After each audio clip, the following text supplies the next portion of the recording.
¿Qué tal? En esta sesión vamos a ver las bases de la primera unidad de álgebra lineal que vendría siendo todo lo que tiene que ver con estructuras algebraicas. Para eso empezaremos hablando de lo que es una operación binaria. De hecho, podría decirles que desde pequeños, desde primaria, hemos trabajado con operaciones binarias. ¿A qué nos suena la palabra binario? Pues simplemente a dos elementos de algo, ¿no? Entonces, justamente desde pequeños, pues, por ejemplo, hemos estado haciendo operaciones tan sencillas como 8 más 5, que eso pues nos da 13. Entonces, estoy asociando a dos elementos una operación y el resultado me da un tercer elemento, ¿no? Pero ese tercer elemento lo obtuve a partir de dos elementos principales, ¿no? Entonces, la suma es una operación binaria, ya que me asocia a dos elementos un único resultado. La resta, ya se imaginarán, la división, la multiplicación han sido operaciones binarias. Hay algunas que no son binarias, por ejemplo, la raíz cuadrada no es una operación binaria porque ahí solo estoy asociando a un solo elemento un resultado. Sí, sí es un resultado único, pero no están jugando de este lado dos elementos. Entonces, la raíz cuadrada como tal no es una operación binaria. Aquí lo único complicado de álgebra lineal es que a veces vienen en libros o en apuntes que puedan encontrar ahí en la DCB, etcétera, definiciones muy formales como esta. Yo voy a intentar como traducírselos de la forma más sencilla. Entonces, justamente, solamente véanlo de esa manera. Una operación binaria es aquella que asocia a dos elementos que pertenezcan al mismo conjunto un tercer elemento. Ojo, ese tercer elemento puede que pertenezca a otro conjunto o a veces puede pertenecer al mismo conjunto que los elementos iniciales. Cuando esto pasa, entonces, cuando el elemento de salida pertenece al mismo conjunto que los elementos de entrada de mi operación, entonces se cumplirá una propiedad que se llama cerradura. Sé que eso está muy revuelto ahorita, pero lo voy a aterrizar con el siguiente ejemplo. De hecho, aquí, bueno, se puede escribir así o se puede escribir al revés, ¿no? Entonces, pero ustedes dirán, a ver, ¿qué significa esto de aquí, ¿no? O esto de aquí. Bueno, cuando les pongan una letra mayúscula, que normalmente tiene que ser en negritas, de hecho, por eso aquí le puse doble raya, como para que se entienda que es una letra así chonchita, negrita, significa el conjunto numérico con el que estoy trabajando y el otro símbolo significa la operación con la que quiero trabajar. Por ejemplo, aquí esto significa que quiero trabajar con la estructura de la suma en los naturales, la resta en los naturales, el producto en los enteros, el cociente en los enteros, ¿no? Es importante que desempolven justamente estos conjuntos numéricos. Recuerden que los racionales se representan con la letra Q, los irracionales con la letra Q' y los reales con la letra R. También existen los complejos y los imaginarios, ¿no? Pero bueno, entonces les quiero poner un ejemplo, bueno, algunos ejemplos, sobre todo para que entiendan una propiedad que parece sencilla, pero es en las que a veces confunden más, la propiedad de cerradura. Entonces, eh, estas operaciones binarias, algunas tienen que cumplir ciertas características, ciertos axiomas o propiedades para llamarse de una forma especial, ¿no? Pero bueno, primero hablaré de las propiedades. La propiedad de cerradura, ¿qué me indica? Me indica que si yo tengo dos elementos, por eso es binaria, recuérdenlo, ¿no? Dos elementos que pertenecen a un conjunto numérico S,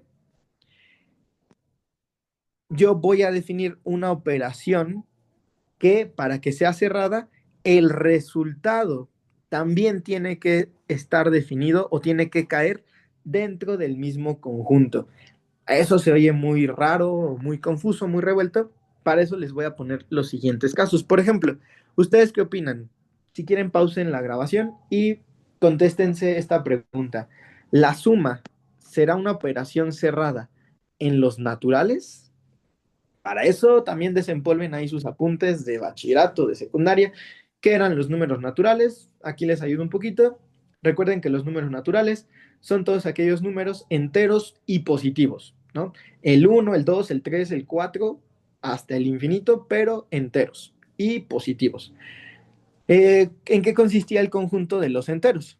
El conjunto de los enteros, aparte de los naturales, también ya toma en cuenta al cero y a los enteros negativos. Ojo, el cero entra hasta el conjunto de los enteros.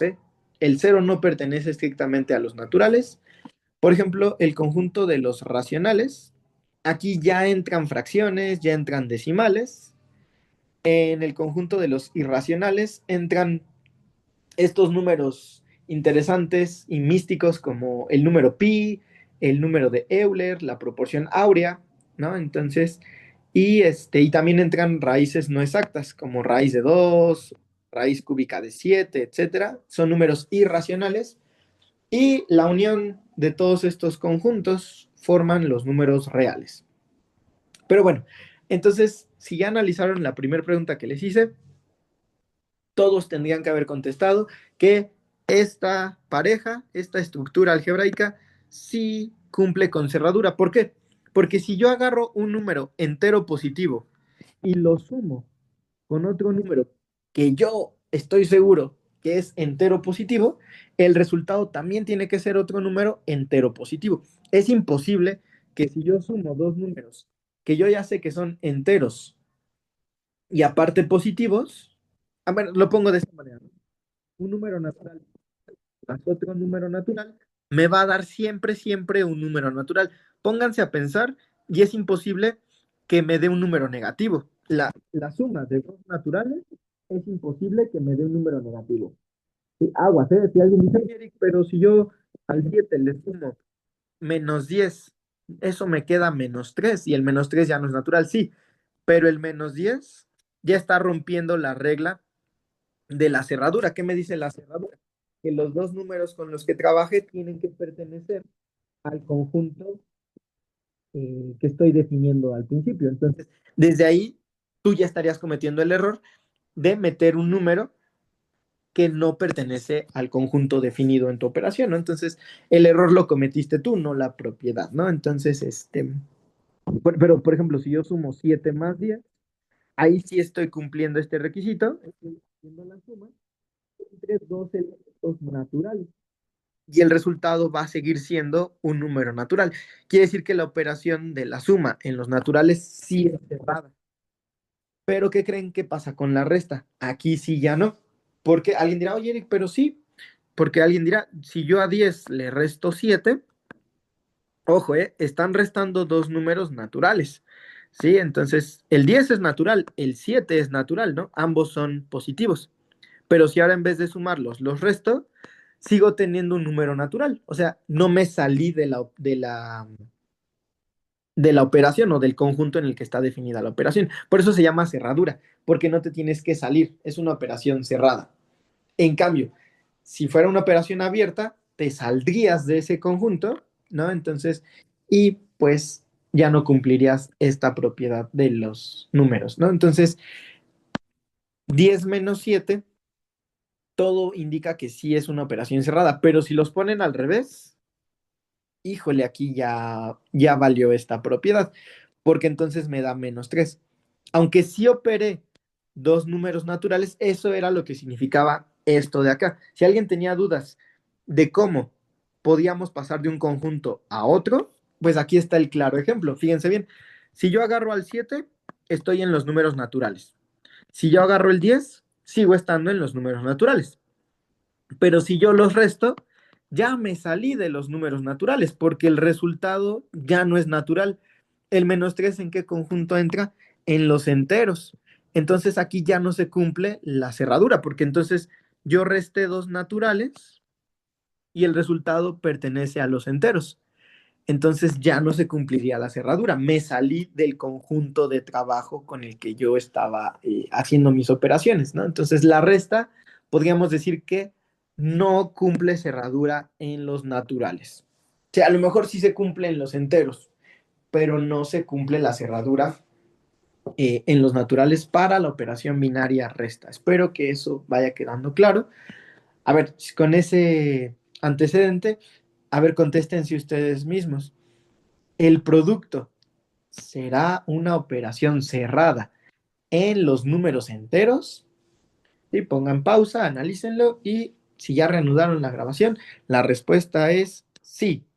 Porque si yo multiplico dos números enteros, el resultado siempre será un número entero, siempre. Sí, o sea, si yo multiplico 3 enteros por 7 enteros, me da 21 enteros. Es imposible que la multiplicación de dos números enteros me dé, por ejemplo, una fracción o un número decimal, ¿no? Entonces, sí, es totalmente imposible. Piénsenlo bien y no hay ninguna combinación de números, ojo, enteros que multiplicados me dé algo que ya no sea entero. Por ejemplo, es imposible que yo tenga, no sé, 5 por, por -8 y que eso, no sé, voy a inventar y que eso me quede -5,8, pues no, ¿verdad? Eso está mal. Ahí estás haciendo mal la operación. Entonces, no hay forma de que yo me salga de los enteros en la multiplicación. Entonces, es una operación cerrada, el producto en los enteros. Pero, por ejemplo, la división en los enteros ya no es cerrada. Porque justo luego, esta sí es muy claro, luego, cómo te sales de los enteros. Si tú tienes, por ejemplo, tres enteros y lo divides entre dos enteros, ok, el 3 y el 2 sí pertenecen al mismo conjunto, o sea, al principio sí estás cumpliendo esto, ¿no? Estás proponiendo dos números que pertenecen al mismo conjunto de trabajo, pero la respuesta ya se sale del conjunto de trabajo. Entonces, porque 1,5 ya no es un número entero. Entonces, el resultado ya se salió del conjunto con el que estamos trabajando. A eso se le llama cerradura. Cuando no te sales del conjunto de trabajo, es una operación cerrada. ¿Sí? Si te sales, es una operación abierta. Espero que con esto haya quedado un poco más clara la propiedad de cerradura, ¿no? Entonces, en otras palabras, mientras la operación, ya sea suma, resta, multiplicación, división, te mantenga el resultado dentro del mismo conjunto en el que quieres trabajar, es una operación cerrada. Si en algunos casos te sales de ese conjunto, entonces ya no sería cerradura una propiedad que se cumpla, ¿vale? Las demás ya son un poquito más digeribles, más fáciles de entender. La asociatividad es muy sencilla. Para fines prácticos, ahorita ya vamos a trabajar en puros números reales, o sea, ya que sí valgan los decimales, los negativos, los positivos, las raíces, todo, ¿no? Entonces es el conjunto más fácil de trabajar porque acepta pues prácticamente todo o casi todo, ya veremos casos especiales. Pero bueno, por ejemplo, aquí rápidamente, ¿no?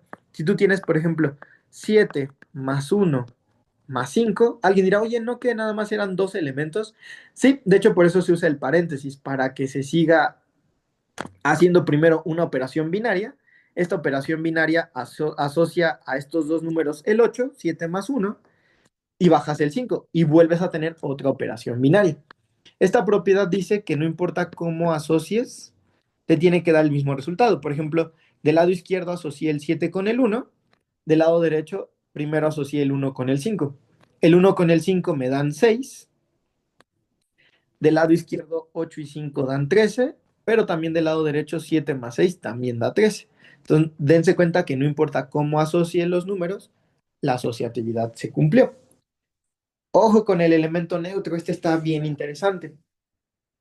El elemento neutro de la suma lo conocemos todos y es el cero. El elemento neutro del producto lo conocemos todos y es el uno. Ojo, quiere decir que entonces cada operación va a tener su propio elemento neutro. ¿Cuál es el elemento neutro? El elemento neutro tiene que pertenecer al conjunto en el que estés trabajando y que al hacer la operación con él, el otro número quede igualito, o sea, que no se vea afectado. Por ejemplo, en la suma, si yo tengo 4 más cero, pues no se vio afectado el 4, ¿no? Con el cero no se vio afectado. Por ejemplo, el -1 con el cero sigue siendo -1. Entonces, por eso al cero se le conoce como el neutro o también se le conoce como el elemento idéntico, ¿eh? Neutro o idéntico es lo mismo. Me gusta más idéntico porque justamente tiene más sentido, ¿no? Si yo tengo 3 medios más cero, queda idéntico el resultado, 3 medios. ¿Vale? Entonces, ¿y cuál es el neutro o el idéntico del producto? El uno, porque el uno te deja idéntico el resultado. Si tú tienes 7 por uno, te lo deja idéntico, ¿no? 7. Si tú tienes menos 5 por uno, menos 5. ¿Qué significa que ese elemento es único? Que justamente para todas las sumas tienen todas el mismo neutro. ¿Sí? Cualquier número en la suma, su neutro será el cero. Ningún otro neutro tiene la suma. También el uno es único en la multiplicación, ¿no? Todas las multiplicaciones tienen el mismo elemento neutro, que es el uno. Cualquier número multiplicado por uno queda idéntico, ¿no? Entonces, la suma tiene su único elemento neutro, que es el cero. El producto tiene su único elemento neutro, que es el uno. Pero aquí, ¿por qué dice inversos? ¿Fue un error que aquí esté en singular y que aquí esté en plural? No, no es un error. Ahora es al revés. Ahora cada elemento tiene su propio inverso en la suma y tiene su propio inverso en la multiplicación. Al elemento inverso se le asocia, o bueno, se le puede nombrar con un apóstrofe, ¿no? Esta propiedad está bien bonita y dice así: si a cualquier elemento de un conjunto lo operas, este asterisco representa cualquier operación binaria que te inventes, una suma, un producto, una resta, una división, no importa. Entonces, pero si agarras un elemento de un conjunto de trabajo, que lo podemos ver como los reales, por ejemplo, si tú agarras un elemento de los reales y lo operas, vamos con la suma, por ejemplo, ¿no? Entonces, y lo operas con su inverso, te tiene que devolver el neutro. Recuerden que la E es el neutro, ¿no? En este texto que agarré de apuntes de la División de Ciencias Básicas de la UNAM, la letra E representa al neutro y A' representa a los inversos, ¿vale? A ver, pensémoslo de esta manera. Si yo tengo, por ejemplo, el número 11, ¿con qué número lo puedo sumar para que me devuelva el neutro de la suma, que sabemos que es el cero? Pues están de acuerdo que el neutro del 11 sería el menos 11. Si yo al 11 le sumo menos 11, me da cero. Si yo al 5 le sumo menos 5, me da cero. Vean cómo el neutro es único para todos, pero al revés, cada elemento tiene su propio inverso. El inverso del 11 es menos 11 y no lo comparte con nadie más. El inverso del 5 es menos 5, por eso son muchos inversos. Cada elemento tiene su propio inverso, pero tienen un único neutro que es el cero. En el producto pasa lo mismo. Por ejemplo, si yo tengo al 3, ¿con qué número lo tendría que multiplicar para que me devuelva al neutro del producto, que es uno? Piénsenle bien y la respuesta es un tercio. Si yo multiplico 3 enteros por un tercio, me da 3 tercios y eso me devuelve el neutro del producto. Entonces también aquí pasa lo mismo. Cada elemento tiene su propio inverso, que me devuelve el único neutro del sistema, ¿no? Que es el uno. Por ejemplo, el 7, ¿quién es su inverso en el producto? Un séptimo. Por ejemplo, para el 3 cuartos, ¿quién es su inverso en el producto? ¿Quién me devuelve el uno? Si ya lo descifraron, 4 tercios, ¿no? 3 cuartos por 4 tercios me devuelve un entero, ya que esto quedaría 12 doceavos, ¿vale? Entonces, por eso aquí está en plural. Cada elemento de un conjunto numérico tiene su propio inverso que me tiene que devolver el neutro cuando yo haga la operación binaria, ¿no? Y por eso acá está en singular, porque el cero es el único neutro de todos los números en la suma, el uno es el único neutro de todos los números en el producto. La conmutatividad esa está muy sencilla, esa desde pequeños nos la dicen como el orden de los factores no altera el producto. Aquí es algo similar. Si yo tengo, por ejemplo, 10 más 15, da lo mismo que 15 más 10. De ambos lados obtengo 25. En el producto es lo mismo. Si yo tengo 7 por 3 y del otro lado 3 por 7, pues de ambos lados queda 21. Esa es la famosa conmutatividad o conmutación. Y ojo con la distribución. Esa ahorita la voy a ver por encimita, pero más adelante profundizaremos más en la distributividad. Para eso necesito ya definir dos operaciones binarias, ¿no? Aquí están llamando a la segunda operación circulito y a la primera asterisco, que si lo queremos ver con operaciones que conozcamos, hagan de cuenta que el circulito es la multiplicación y el asterisco, hagan de cuenta que es la suma. Esta la conocemos de toda la vida, ¿no? La distributividad del producto sobre la suma. Esa es la que haces desde secundaria cuando multiplicas polinomios, ¿no? Si tú tienes, por ejemplo, 7. Le voy a poner ahorita letras, ¿no? Por X más Y, ¿qué haces? Pues terminas distribuyendo, ¿no?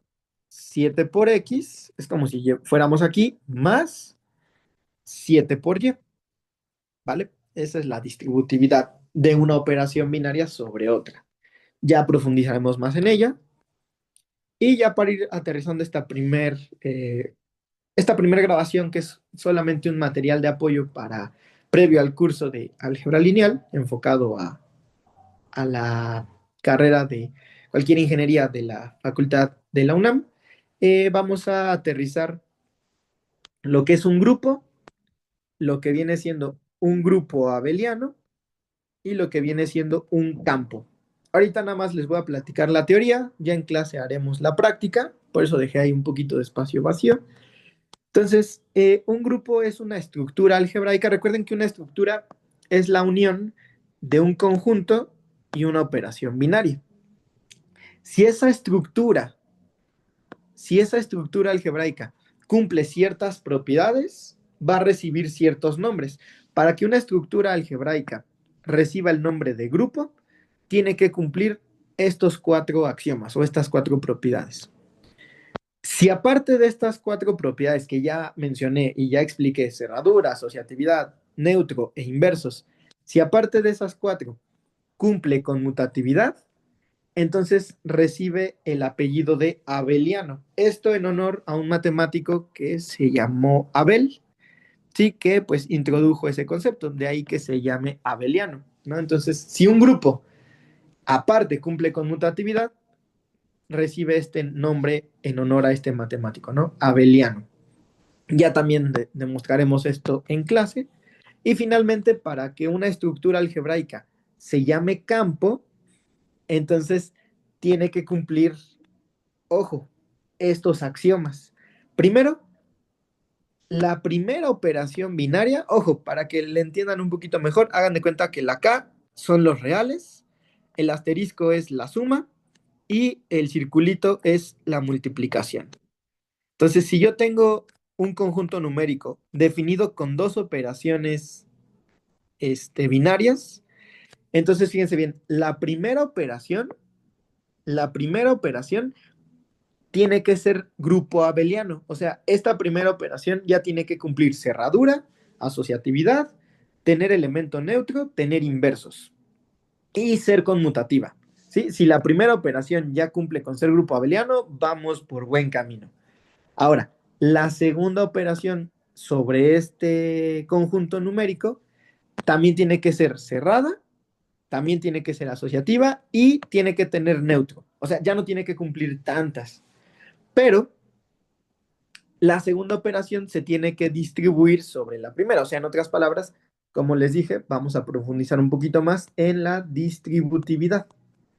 ¿Sí? Entonces, la segunda operación se tiene que distribuir sobre la primera. Ya lo veremos con ejemplos en clase. Ahorita es pura teoría para que esto lo vayan pasando en su cuaderno, resumiendo. Y ojo, porque este axioma es tan importante y tan confuso al principio, y se los explico otra vez con mi pareja favorita de toda la vida, la suma y la multiplicación. No sé si se habían puesto a pensar en esto, pero justamente eh, la multiplicación no tiene inverso para un número en especial. Fíjense bien, regresando a esto de los inversos, a ver, contesten esa pregunta. ¿Cuál es el único elemento de los reales que no tiene inverso en la multiplicación? Ojo con la pregunta. ¿Cuál es el único número de los infinitos números que existen? Hay un número, chicas, chicos, que no tiene inverso en la multiplicación. Recuerden lo que habíamos dicho de los inversos en la multiplicación. Se los vuelvo a poner, ¿no? Si yo tengo al 4, su inverso en la multiplicación es el 1/4, ¿sí? Porque ese producto me devuelve el neutro del producto. Recuerden que ahorita estamos en el producto. Por ejemplo, si al 5 lo multiplico por 1/5, sí se cumple este axioma, ¿no? Al operar un elemento con su inverso, recupero el neutro. Recuerden que ahorita estamos en el producto. ¿Cuál es el único número? Espero que ya todos hayan atinado. Es el cero. Sí, si se dan cuenta, el cero, no existe ningún número que multiplicado por cero me devuelva el neutro de la multiplicación. O sea, no, no existe. Cero por cualquier cosa jamás me va a dar uno. El cero es el único elemento de los reales que no tiene inverso en la multiplicación. Entonces, ustedes dirán, entonces, ¿ahí qué pasa? ¿La multiplicación está mal? No. De hecho, justamente para salvar a la multiplicación, para esquivar esa falla, o si son más gamers, para evitar ese bug, o si son más de abogados, para evitar ese vacío legal que existe en la multiplicación, entonces pusieron este parche. Este parche es bien importante. Fíjense bien qué dice este parche. Existen elementos inversos de la segunda operación, excepto para el elemento neutro de la primera operación. Ustedes van a ver, ¿cómo estuvo eso? ¿Quién es el elemento neutro, chicos, de la primera operación? ¿Quién dijimos que era la primera operación? La suma, ¿no? Entonces, ¿quién les dije hace rato que es el elemento neutro de la suma? El cero, que justamente el cero es el que me está causando problemas en los inversos de la segunda operación, que es la multiplicación. Entonces, este parche, justamente, ¿cómo decirlo? Sella ese vacío legal que tiene la multiplicación, porque repito, el cero es el único número que infringe el inverso de la multiplicación. El cero no tiene un inverso en la multiplicación, pero aquí está ese parche. Con esto los matemáticos se quitaron como esa espinita y dijeron, bueno, el cero no tiene inverso, pues vamos a poner esa regla, ¿no? Y justamente el cero es el único número que es la excepción a la regla. El cero de la suma es el único que está exento de tener inverso en la multiplicación, en la segunda operación, ¿vale? Entonces está medio trillado, pero espero que haya quedado claro con este ejemplo de sumas y multiplicaciones. Bueno, pues con eso son las bases que necesita una alumna, un alumno para la primera unidad de álgebra lineal, que es todo lo que tiene que ver con estructuras algebraicas. Espero que hoy vean ya con otros ojos, con un poquito más de claridad, todas estas propiedades. Y si no, pues las reforzaremos en clase.